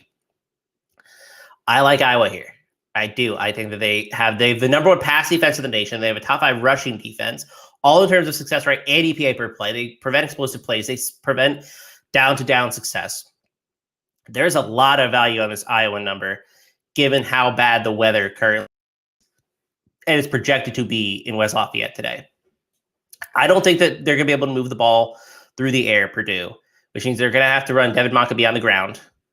Iowa is going to bottle up and probably Purdue's got a tough time to move the ball. So I think you could play the under here, and I think you could play Iowa plus 3.5. I think there's a lot of different ways to play that game. But I like the Iowa side here. And I almost exclusively bet against Iowa, but I am on the Hawkeyes today because they have the weather and the wind in their favor. Really, really bad wind. Like once it gets above 25 consistently and you're really 20, it becomes pretty difficult to throw the ball. Like rain does not affect totals, but wind absolutely does. Chris Moxley is diving deep here for the bets that he likes today. That's how we like it. That's how we like it with Chris Moxley. Me and Matt are doing excellent for this segment, quite frankly. And I'm going to take a bow when we're done with. We got one more line here, Moxley, and then we're going to go to break. So, Mox, give us your last line that you like today. A big game. I'm going to Texas, and I'm laying 2.5 with the Longhorns against Kansas State. I think this Texas team, and I've said this almost every week on this show, that I think they're just like better than all the teams that they've played. I think this defense is pretty good, and I think this offense is pretty good. What makes this number being under 3 is really what I like. I wouldn't play it above 3, but I think Texas is a top 15 team in the country. They have 3 losses, but I mean, this team on both sides of the ball is pretty good. The line play for the offense has been like night and day from what it was last year. They have 2 true freshmen starting, and they've both been really good. I worry a little bit about the secondary, but they have Will Howard in at quarterback for them. And I'm honestly not that concerned about him beating up this secondary for Texas. So I like Texas a lot today. I actually think that's pretty good value in getting them under a field goal. So the line is moved to 3. Does that change anything? Has it really? Are there any 2.5s out there? I haven't seen. I just know that on a couple of them I've seen it's moved to 3 now. Let me see. I will play 3, but I won't play over 3. I got a couple. Oh, it must have moved to 2.5, like as we were talking this morning. Yeah, it's been moving. A bunch of them moved. I just updated a bunch of stuff on the sheet because a bunch of the lines are moving right now. Okay, I got a 2.5 at FanDuel and a 2.5 at Rivers currently. But it is going to hit 3 though, absolutely before kickoff. So kickoff's late tonight. You might get 3.5 or 4. 4 is the low key number. So if you could get 3, I would absolutely play it, and that is widely available. Call in and let us know. Call in and let us know what lines you are playing today. Chris Moxley has Army and Air Force over 40.5. Tulsa and Tulsa. What's that second one, Mox? Tulsa Tulane. I like Tulane minus 6.5, and the Tulsa team total under. Oh, gotcha. And then Iowa plus 3.5 and Texas minus 2.5 if you can find it. You can call in at any time. I saw a question in the chat. When can you call in? You can call in at any time. Tony will get you set up so you can come and talk to us. So when we come back, we're going to talk Bryce Young and CJ Stroud. And of course, we are going to get it more into the games today and starts and sits. Me and Matthew are going to take a bow for what we did on that last segment. Felix Sharp, Chris Moxley, Matt Bruning. This is Bettor Sports Radio. This is Jeff Power with Real Time Fantasy Sports. I wanted to talk to you today about our great pick'em contest we're running now here at Real Time Fantasy Sports. Just go to www.rtsports.com/DFS-pick'em and sign up for one of these great contests today. And we are doing a 100% deposit match right now. Just put in the code BSN and take advantage of that 100% deposit match. I'm going to give you 3 of my favorite plays this week for Pick'em when it comes to week 9 of the fantasy football season. My first one is running back Aaron Jones. I love him for the over 17.6 fantasy points. He's really been playing great right now. He has 19 plus fantasy points each of his last 2 games. They're using him as both a runner and receiver. He had a season high 143 rushing yards last week. He has 13 catches his last 2 games. I think he'll do really well this week against a very bad Lions defense. Detroit allows the 3rd most fantasy points to running backs and 32.1 points per game. So I love Aaron Jones and the over 17.6. My next favorite play this week is DJ Moore over 68.5 receiving yards. Moore's been really good with the addition of PJ Walker as his starting quarterback. He has played his best football of the season his last 2 games, topped the 100-yard mark for the first time all season last week. He has scores 2 straight games, double-digit targets each of those games. He was targeted double-digit times just once all season before his last 2 games. So I think he's going to keep it going this week against a really banged-up Cincinnati secondary that allowed 268 passing yards to a pretty mediocre Browns passing game last week. Love more in this matchup. And my last play for this week is Jared Goff and under 19.1 fantasy points. Now, I like Green Bay to score a lot this week in the matchup against the Lions. I don't like the Lions to score too much, especially after trading TJ Hawkinson. DeAndre Swift is banged up too. I don't know who Goff's going to throw to outside of Amon-Ra St. Brown. I think he's really going to have a struggle in this matchup against Green Bay. They allow the 4th fewest fantasy points to quarterbacks. Plus, Goff has really cooled off lately. He has just 1 touchdown his last 3 games. So I like him for under 19.1 fantasy points. All right, put this to use and get them in your pick'em lineups. Again, go to rtsports.com/DFS-pick'em. 100% deposit match going on right now. Just use the code BSN. Good luck in all of your fantasy games this week. I hope you have a lot of success and come out victorious. This has been Jeff Power with Real Time Fantasy Sports.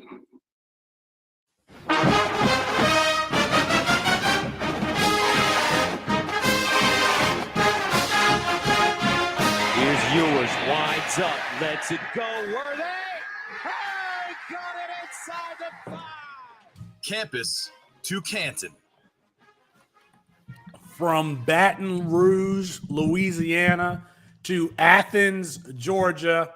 This is the Campus to Canton show. Chris Moxley, Matt Bruning, Felix Sharp here for Campus to Canton. We've covered a lot today. We've covered Jerry Falwell. He made some trades, some college football trades in honor of the NFL trade deadline. Chris Moxley has given you the lines that he's liked. And we've talked about why the Michigan player is to blame for that kerfuffle. No. You have. I don't want me and Mox to be put into that. You have. Yeah, what do you mean we? Yeah, no royal we here, my friend. That was a you thing. We are not on that trade. We had a very rational, thought out take that most people agreed with. Many are saying this. We are going to talk about Bryce Young and CJ Stroud. But before we do that, we've got Brian backstage. I'm going to, oh, shoot. Did I bring him up? Did I do it? See, that's Brian, call back in if I kicked you off. I don't know if I kicked you off or if I He's good. Brought you. What's up, guys? Can you hear me? Yes, we can hear you. Brian, what's going on? How you guys doing? We're doing well. What you got for us? So I was looking at the lines, and I'd probably say I don't really feel good about the Kansas Oklahoma State game.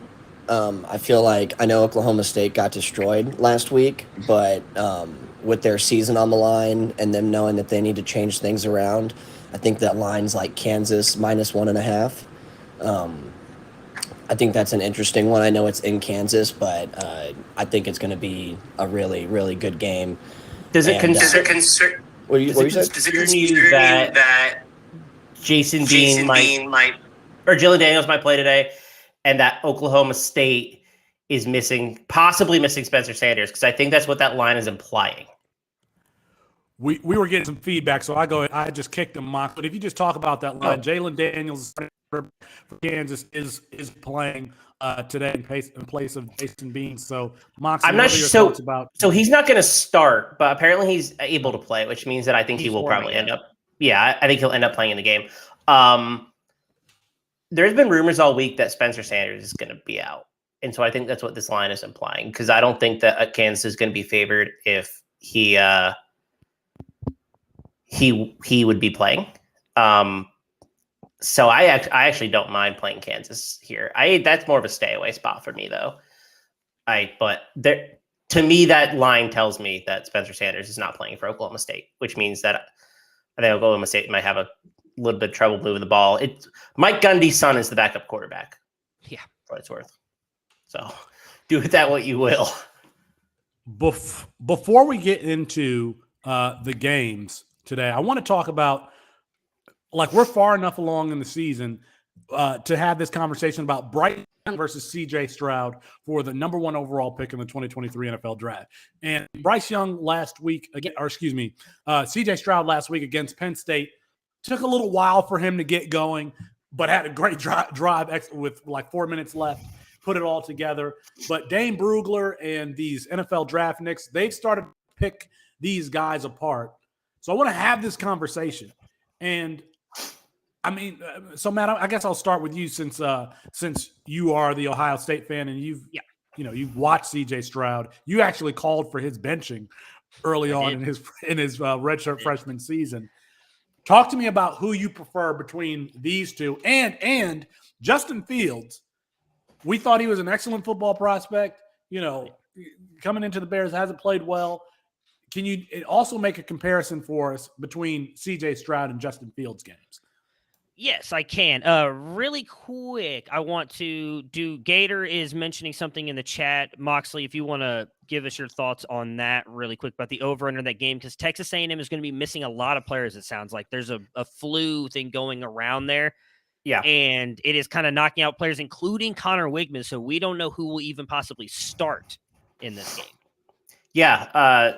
So Florida plays Texas A&M today. At Texas A&M, this line was 3 this morning. It is now 1.5.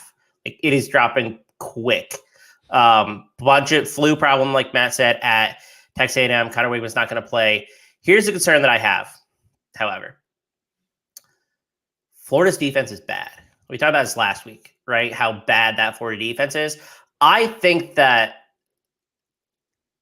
Texas A&M might still be able to score a little bit. That's the concern. That's the concern that I have, because I think unless they're missing like a bunch of players, I think that you might get a little value on the over.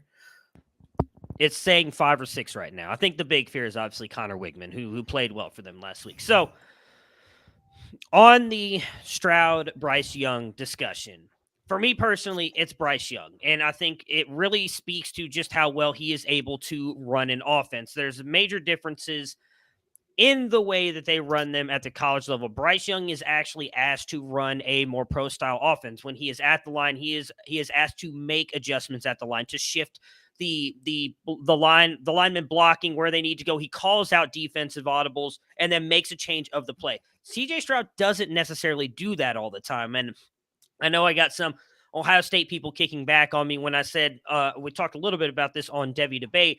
There's a lot of times in the play where CJ Stroud goes up to the line. Now, a lot of college teams do this. This is not just Ohio State. This is not just CJ Stroud. They go up to the line. They try to get the players to move. And then they call hut. And then Stroud will look to the sideline to see what Ryan Day wants to do next. It's not Stroud calling the next play. It is Ryan Day. They do a lot of stuff to see if the defense is in zone or man coverage. But Bryce Young is the one who's doing that on Alabama's side. My other thing with Bryce Young is he is able to extend plays and play out of structure. CJ Stroud cannot do that. CJ Stroud can move laterally on the field. He's not really going to get you any rushing yards. In fact, it was asked about that in an interview earlier this year, and they said, hey, how come you don't run more? And he said, yeah, I'm just not going to do that. That was his answer. He is not going to rush. He doesn't want to put his body in harm's way, which I get. He doesn't need to. He's got an incredible arm, and I do think he is incredibly intelligent. I'm not questioning that and saying that Bryce Young can run a more pro-style offense. But Bryce Young can throw off platform. I don't think his arm strength is any worse than C.J. Stroud's. Like, has Stroud made some more impressive throws? Yes. But I don't think Bryce Young is like some massive step down from that. I do worry about Bryce Young's size a little bit because he is a little bit undersized and his height is not there. If you've seen the recent picture floating around, he looks shorter than even Kyler Murray, which I do think is a little bit worrisome. That being said, like, I just think wherever Bryce Young goes, like Houston and Detroit are both of the teams sitting at the bottom of the NFL standings right now. So if we were to say both of those teams were to draft quarterbacks, like if Detroit were to draft Bryce Young, I think he'd be perfectly fine.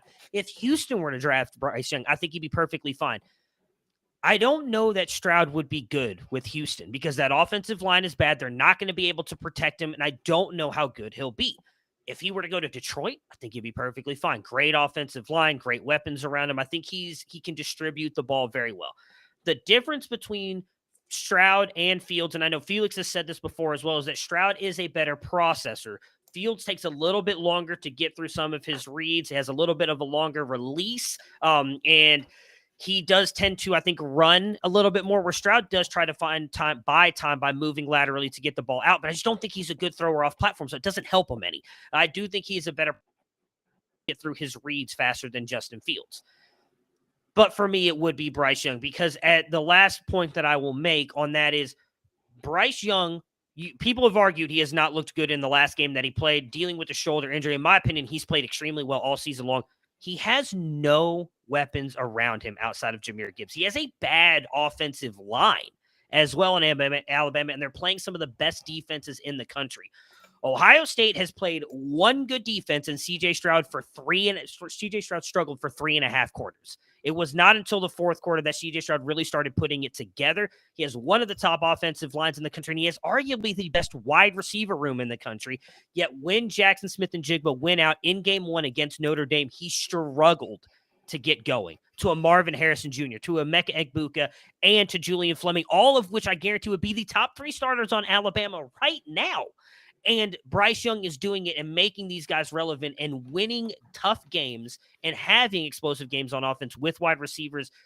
I just think Stroud is a little bit behind him. It's not a knock against Stroud. I think he's still a very good quarterback. But if I had to choose one, if I'm the Lions or Texans sitting at one in the draft, last year I would have said Will Anderson at this point, but Will Anderson's not necessarily having an amazing season. I personally would take Bryce Young over CJ Stroud. Height, weight concerns be damned.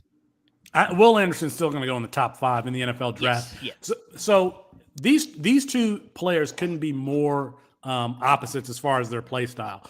CJ Stroud very much wants to do things in structure. Bryce Young, quite frankly, is like looking for the defense to break down, looking for him. He wants to hold the ball and let wide receivers get open. When I think about these two players, I think about their fits with Houston and Detroit.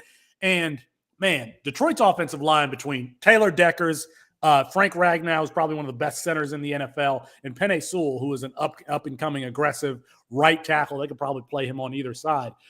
Man, it's a good landing spot for a young quarterback. And you talk about the versatility that they have in the wide receiver core between Jameson Williams, who hadn't even played yet. He's played with both quarterbacks, C.J. Stroud and Bryce Young. He can do everything, but definitely stretch the field and take the top off the defense.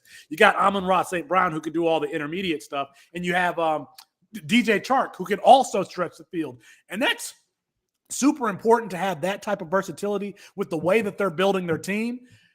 Dan Campbell brought in Anthony Lynn, a former he's not their offensive coordinator now, but that was his first offensive coordinator. Anthony Lynn, a former NFL running back. He's responsible for one of LaShawn McCoy's best seasons as a running back when he was there with interim head coach for the Buffalo Bills. So Dan Campbell wants to run the ball. When you do that, you bring a safety down, you get 8 in the box with Jamal Williams, DeAndre Swift in the offensive line.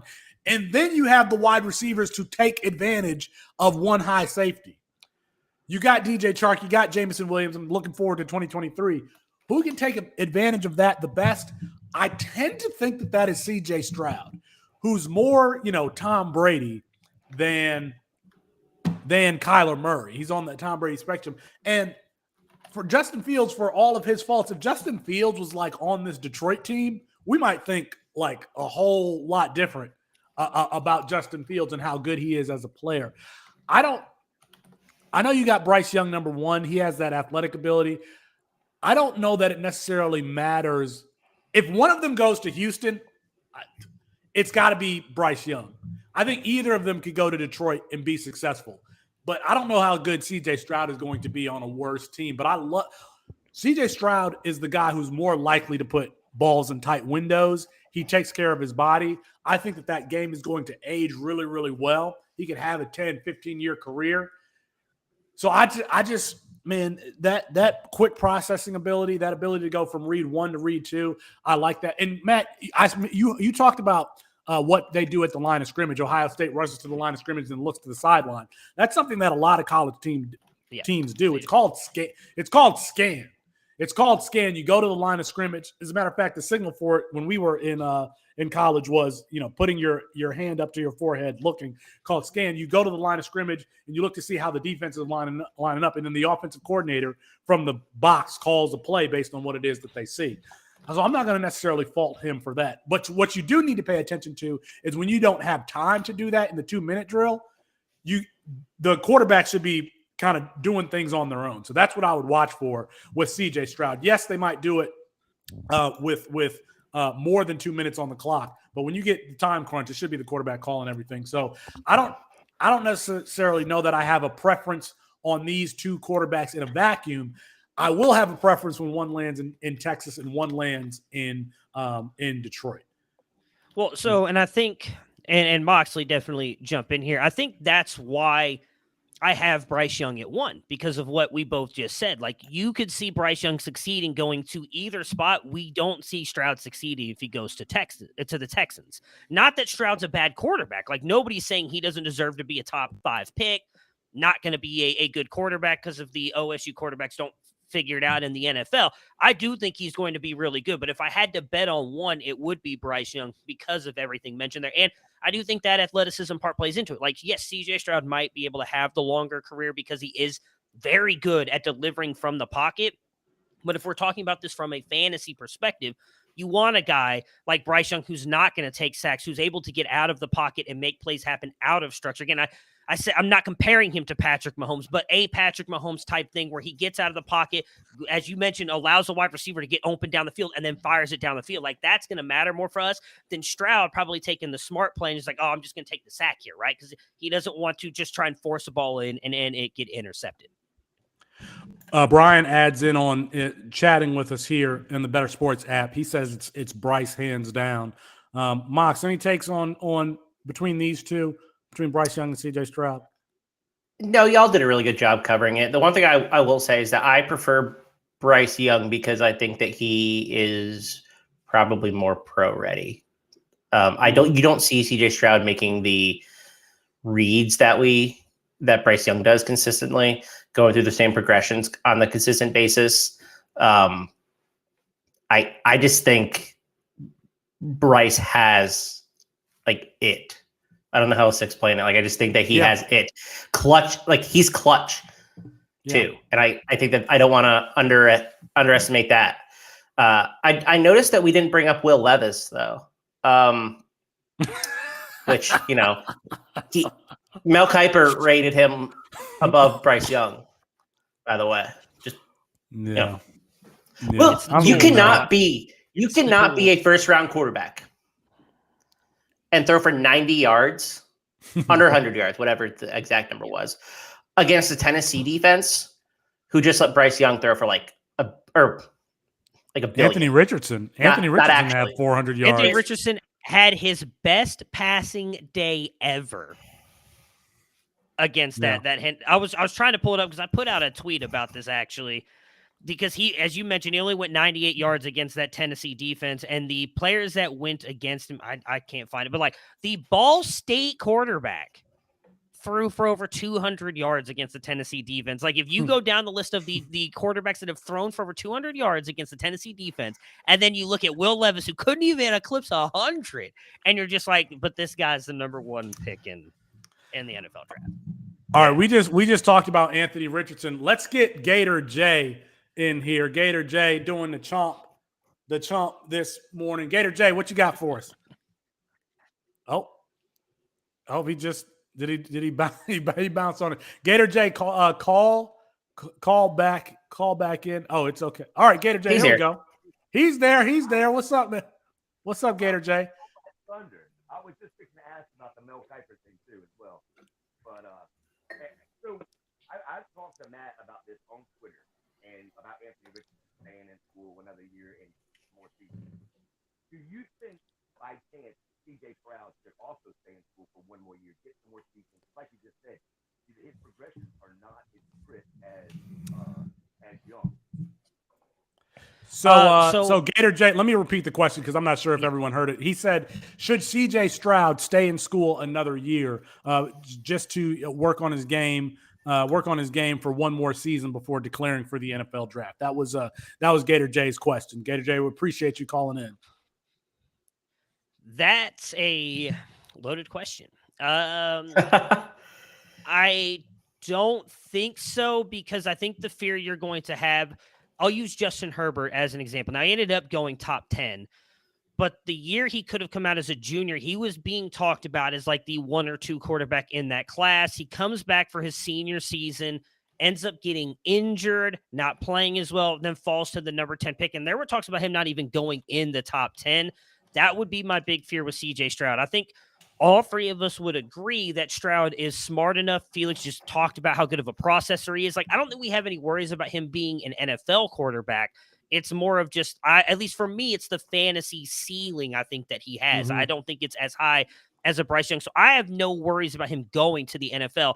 And right now, I would say he's valued as probably at worst a top 3 pick. I don't think you coming back to school and then coming out next year with Caleb, Drake May, possibly Quinn, if Anthony Richardson puts it together, because I don't think he's coming out. Like, that's really going to be a difficult spot, I think, to raise your draft capital anymore. I personally, if I'm Stroud, am coming out this year. I don't see why he would want to come back. CJ Stroud had that one run against Michigan State his freshman season where Ohio State was up like however late in that game. That is the last time that dude ran the ball. Is that 60-yard touchdown run, too. 60-yard touchdown run. Yeah. We might see him use his athleticism. All right. We are, man, time flies when we are talking here on Bettor Sports Radio. I don't know if we should go through starts and sits real quick, or do we need to just go to the games? Let's just do prize picks and jump into the games. Let's win some people prize some picks money. And then jumps. Okay. Let's win the people some money. Chris Moxley, you can use promo code C2C and get a deposit match of up to $100. Not only do you get a deposit match, but you get $29.99 towards a subscription at campus2canton.com. I don't know who's like giving away money and giving away jerseys like we are here on Bettor Sports Radio and at Campus to Canton. So use that promo code C2C player props, folks, for prize picks. Get your money back, get a subscription at campus2canton.com, and so you can get into C2C leagues playing with these players, Bryce Young and CJ Stroud and Travion Henderson, and maybe a little Mayan Williams. Maybe you get Mayan Williams in the 20th round. Again, mocked and ridiculed for telling you all that Mayan Williams was a good running back. He is now is he a record holder for single game touchdowns at Ohio State? Yes, he record is. holder. Yeah. Oh. And I think he tied the nice. record. Did he break it? I think he tied it. He tied it. That means he's still a record holder there. So is Trey Sermon. So I'm like, let's not get too excited there. Well, who was a 3rd round draft pick? So that's and my he hasn't point. worked out in the NFL. That's my point. You all have said that Mayan Williams sucks. He doesn't suck. He's going to be better than Trey Sermon, and he might get drafted in the 3rd round. This isn't about me. This is about the audience. This is about getting money back for the audience and giving back. Lord knows I can't do it myself. Chris Moxley, do you want to take us through the prize picks that you like for today? Yeah, I will. I got a few. Let's start with Jaden Ott. Cal running back goes to USC today. Over 11.5 fantasy points. Actually, this is a really, really good number for him. USC's rushing defense is a bottom 3 defense in the country. They cannot stop the rush. And we've seen consistent 100-yard rushers go against them. Players that I don't even think are particularly talented either. I think with Ott's receiving role as well, you're going to see him. I would be surprised if he didn't double this number. I think this number is way too low. Same number, different player. Isaiah Williams, wide receiver for Illinois, over 11.5 fantasy points as well. He's a huge piece of this offense. I don't understand why this number is so low. Illinois is going to tear up this Michigan State defense. They are down 3 starters from the, what are we calling it? Jumping, brawl, kerfuffle on defense. They were already missing 2 starters to begin with over the last couple of weeks. Instigation. The brouhaha. I think Isaiah Williams could eat because he's a really athletic, shifty guy after the catch. You don't need a great quarterback play to get him going. This defense is going to be down quite a few starters. It could be a legitimate issue. My favorite plays, though. Last week we started with this. Went 2 of 3. We're going kicker, field goal overs. I got 3 today. They're all over 1.5 field goals. That's the line on Prize Picks always. Tanner Brown, the Oklahoma State kicker. He's attempted more than 2 field goals in every single game since week 1, and he's only missed 1 field goal and extra point all season. They are down probably Spencer Sanders today, which means that they can move the ball, but might have a low red zone success rate, which they already struggle converting red zone opportunities into touchdowns. I think we could see a massive kicking game from him where we get 3 or 4 field goals. Getting over 1.5, pretty nice value. I also like Jack Podlesny, the UGA kicker. I was on him last week. He didn't hit for us, but I think we're going to have a better opportunity here because I think this game's going to be close. And I think that Kirby Smart is going to take points when that offense doesn't convert red zone opportunities to touchdowns. So I think that there's a higher chance of him trying to take points, keep the game low scoring if he can against his Tennessee offense, and kick some field goals, something that we didn't see last week because they were destroying this Florida defense. Final one. BT Potter, the kicker at Clemson. He's also attempted more than 2 field goals in every FBS game this season. He is perfect inside the 40. Only 2 misses beyond 40, but he does have a long of 52, which means that he has the leg to get us there. So they might be at the 35 and consider that field goal range. So it doesn't have to be a red zone kicker, kind of like Tanner Brown is. The only one Power 5 team has a higher red zone field goal attempt percentage than Clemson this season. They like to kick it. They're not going for it in the red zone, and they have trouble converting in the red zone to begin with. They have a tough matchup today. So if they get to the red zone or they get into the 35, it could be BT Potter season. Brian Ricks, to answer your question, yes, you do have to create an account on C2 or on Prize Picks to use the C2C code to get that. I appreciate, Matt, before you get into yours, I appreciate Chris Moxley so much. This dude does his freaking homework. I love Chris Moxley. I love you. I do want to say something about Isaiah Williams. A lot of people are not watching like Illinois football. Isaiah Williams, former quarterback who switched to wide receiver. I think that he is an NFL player. He is. I think that he's going to have a better NFL career than he has had college career because he's a shifty after the catch guy. He could probably be a return man.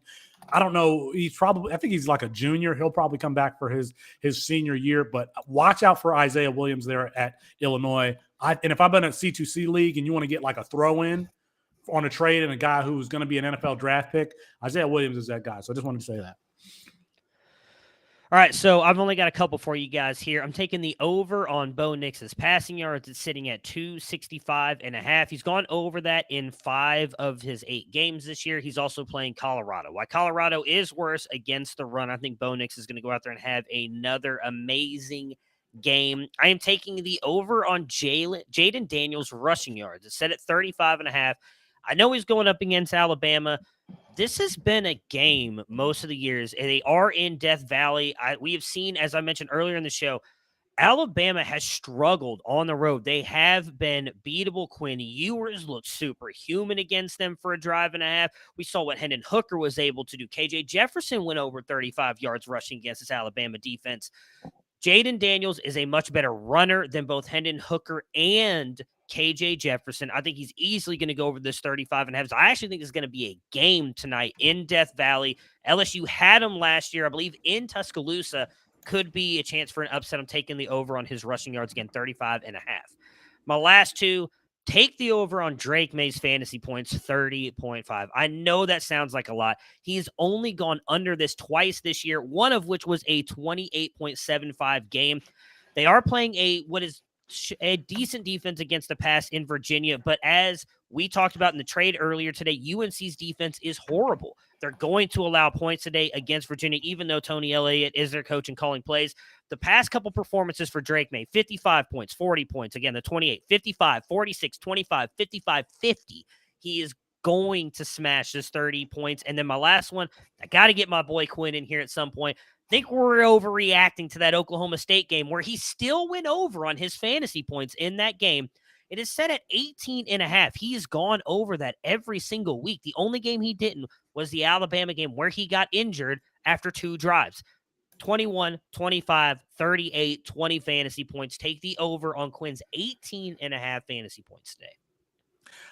Next time I come on, Matt, we're gonna have a rule. You cannot mention Quinn Ewers. You cannot mention Quinn Ewers the whole show. Look, you know what? I'll make that bet with you when you stop touting, when you get mocked and ridiculed for talking about players who really aren't that good. So when you do that, I'll stop talking about Quinn. All right, I've got Chris Rodriguez, the running back at Kentucky, over 100.5 rushing yards today. They play Missouri. This Kentucky team, that's all they want to do is run the ball. Chris Rodriguez, who was suspended earlier in the season for some off-the-field stuff, he is back. And if he's playing today, I'm taking the over on 105 rushing yards. He's going to get between 18 and 26 carries on the day, so I like that. Hendon Hooker, the big game at Georgia, his over-under on rushing is 30.5. I'm taking the under on that. You got to remember that sacks count towards a quarterback's rushing. Now, they lose Nolan Smith on the year with a torn pectoral muscle. Nolan Smith, a former number 1 overall recruit, defensive end edge rusher. He's probably going to be a top 20 NFL draft pick whenever he declares. They lose him today, but I still don't think that Hendon Hooker is going to be running all over this Georgia defense. And then Quentin Johnston, who might be the number 1 wide receiver taken in the 2023 NFL draft. His over-under on receptions is 4.5 today against a Texas Tech team, which that game should be an up-and-down game. Quentin Johnston, they can throw screens to him. They could run jet sweeps to him, even at 6'4", 210 pounds. I think that he's going to be heavily involved in the offense, so I'm taking the over on 4.5 receptions for Quentin Johnston today. And I don't know if you can get futures on him being the first overall wide receiver taken, but I would look into what the value is on that if I could find it somewhere. Let us know. Call in. Let us know if you can find that. Let's go into the games, boys. Let's go into the games. We're going to 10:30 Eastern time. We're going to give it off to Tom Casale and Corey Parson for homecoming. And so we've got you for a few more minutes here. Let's start with Texas Tech, that aforementioned Texas Tech and TCU game. TCU is favored by 8.5. Yeah. I think I'm going to take TCU. I think they're in for a letdown spot. I just don't think this is necessarily the week. I'm not putting too much stock in the game that Baylor crushed them in last week, but I don't think Texas Tech is like the best team. I think TCU takes care of business today, and they score a lot of points. Matt? I am taking TCU as well. Texas Tech is one of those teams that can give you trouble, so I'm really not sure where to lean on this, but I am going to take TCU.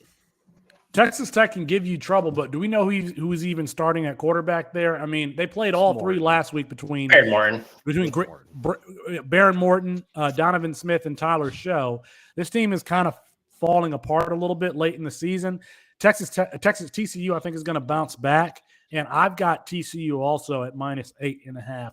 Let's go to North Carolina, favored by 7 at Virginia on the road today. Chris Moxley, who do you like? So this number is weird because it opened at 7 and then it got bet all the way up to 10.5, and now it's back at 7. I wonder if Drake May's finger injury is a little bit more serious than maybe we think. That is the concern that I have with this number. But I still take UNC. I bet them at the open. I will ride with them. I think that the Virginia defense is good, but I don't think the offense is going to be able to keep up, despite UNC's defense not being great. I just don't think Tony Elliott can call the game plan to stop this North Carolina defense, or stop this to score on this North Carolina defense. So I'm going to take UNC. I am a little worried about the movement here, though. I think we may have an injury to Drake May that isn't quite public yet. Did bang on his hand, bleeding everywhere. I think the movement has been because you were trying to trade him to Michigan earlier, and now everybody's worried about what his future is going to be. I'm taking UNC though to cover, so I think they'll be fine. They're going to beat Virginia by more than a touchdown. Man, Mox, you put me on to Robert Anye last year. Robert Anye, now the offensive coordinator at Syracuse. He was the offensive coordinator at Virginia last year. So Brennan Armstrong last year throwing for 400 yards a game, like every single game. Now the offenses have switched. Syracuse was just like ranked last week, and Virginia is now terrible. And the only thing that has switched is Tony Elliott went from Clemson to Virginia, and Robert Anye went from Virginia to Syracuse. If Robert Anye was still at Virginia, I would take Virginia in this game. Man, I don't really know. I think I still want to take Virginia for some reason. I don't have a strong feeling about it, but Virginia's at home. I think that's the thing. Virginia's at home, so that's worth at least 3. I'm going to take Virginia. I'm going to take the points here with Virginia. Let's go to the big game. Does it concern you, real quick, that them and Miami went to quadruple overtime last week, and it was 14-12? That concern you at all? Yeah, it should. I said I don't have a strong feeling about it. I mean, we don't know what could happen. These games where we don't have a good feel, like I don't want to touch it. And so I don't want to touch this one. Well, everybody's going to be touching this game. That's Tennessee and Georgia, the 3:30 game. We're going to be dialed into it. Georgia is favored by 9.5 at home in Athens. Chris Moxley, who you like? Yeah, so this was 7.5 or 8.5, sorry. Yesterday. It was down to 8 at one point. I thought we might get it to 7. Unfortunately, we did not. The sharps are on UGA here. The public is on Tennessee. It makes sense, I think, why that would be the case. But I don't like this matchup quite as much for Georgia or for Tennessee. I think they just need to stop this offense, and I think they can. They're going to learn a lot from the way Alabama played them. Kirby and Nick Saban are very close. I think that he's going to learn, okay, what mistakes did Bama make? How do we correct it? Georgia ranks 13th in coverage grade this year. Chris Smith, Malachi Starks are still 2 very good players. I think they can shut down this offense. Georgia, here's the concern that I have on the Georgia side, though. They're ranked 94th in pass rush, and Nolan Smith has accounted for 2 of their 9 sacks on the season. Like, if Hendon Hooker can't get under pressure at all, then Georgia might just straight up lose this game. Because under pressure, 52% completion percentage versus his 69%, 17% drop when he's pressured. Big issue. We need Hendon Hooker to get pressured for Georgia to win. I think that can happen. Give me UGA. And it's not a team that you can really blitz on because of the way they play offense with their wide receivers with so much space. Like if you don't get home on a blitz against Tennessee, that's an 80, 90-yard touchdown. So it's a good point that you bring up. The Peanut Gallery is adding in here on the Better Sports app. Chris Moxley's "Does it concern you?" means you are very wrong. It's Dakota's language. That was polite. So Chris Moxley politely is telling me that I'm very wrong on that North Carolina-Virginia game, which I just said I'm not touching it. Whatever. All right, Matt, what you got on Tennessee, Georgia favored by nine? So Moxley bringing up the Nolan Smith and them not being able to get home this season here is why I am taking Tennessee in the points. I don't know that I'm taking Tennessee to win this game, although I do think that they will. But them not being able to get home, I think, matters because Jalen Hyatt and Cedric Tillman, who is back and healthy, didn't have a big game last week, but is back out there, I think will then be able to get open because Hendon Hooker will buy time in that backfield. I know it's away at Georgia, which is why it would be hard for me to bet the Tennessee money line because we've not seen Tennessee play a really tough opponent on the road. But I do think that Tennessee will be able to stick around in this game because I don't know that Georgia's offense is going to be able to necessarily score a ton of points either. I'm taking Tennessee in the points. Getting 9 when it was at 8, we thought might drop down to 7. It makes me lean Tennessee. Getting 9 points for one of the best offenses in the country that's been compared to that 2019 LSU team. It feels like this is like a Cinderella story for Tennessee. And 9 points is a lot, but Georgia is on the road. I think I'm going to take Tennessee also. Take Tennessee also. The interesting thing that will be interesting to see is if these wide receivers can get behind this secondary, because that secondary is a strength of this Georgia defense. Jalen Hyatt is probably going to be a 4-2 guy at the NFL Combine. He pairs well with Cedric Tillman, who's more of their rebounder type. He had been out the last couple of games. He's back and healthy. And then, if they can't get to Hendon Hooker, maybe he does hit the over on that 30 yards receiving and can get the chains moving. What I'm interested in is what does Tennessee do to Georgia offensively? Georgia has been, last year they relied on their defense. This year, they're playing really good offense. Stetson Bennett is playing really good offense. Brock Bowers is a dude. Brock Bowers is a problem. Brock Bowers is going to be the first tight end off the board in next year's draft class. But I'm going to take Tennessee in this one. I'm going to take Tennessee. I'm going to go against Chris Moxley. Chris Moxley, anything that I should be concerned about with this Georgia? You already talked about Nolan Smith. So Let's get here to, we got to go move quickly. Texas -3.5 at Kansas State. Chris Moxley, who you like? I like Texas. Same reasons I talked about earlier. Same. Give me Texas. Same. Last one, Alabama -13 at LSU. Chris Moxley, who you like? I am going to take Alabama. I am concerned that they lead the nation in penalties per game on the road with 14, but I think if they can not get penalties, I think they win this game. And cover. Give me LSU. Give me LSU. Yeah, I'm taking LSU also. You can join us on the YouTube page, the Campus Canton YouTube page. It's been fun. It's been fun today. We hope you join us next week here on Better Sports Radio. Peace, everybody.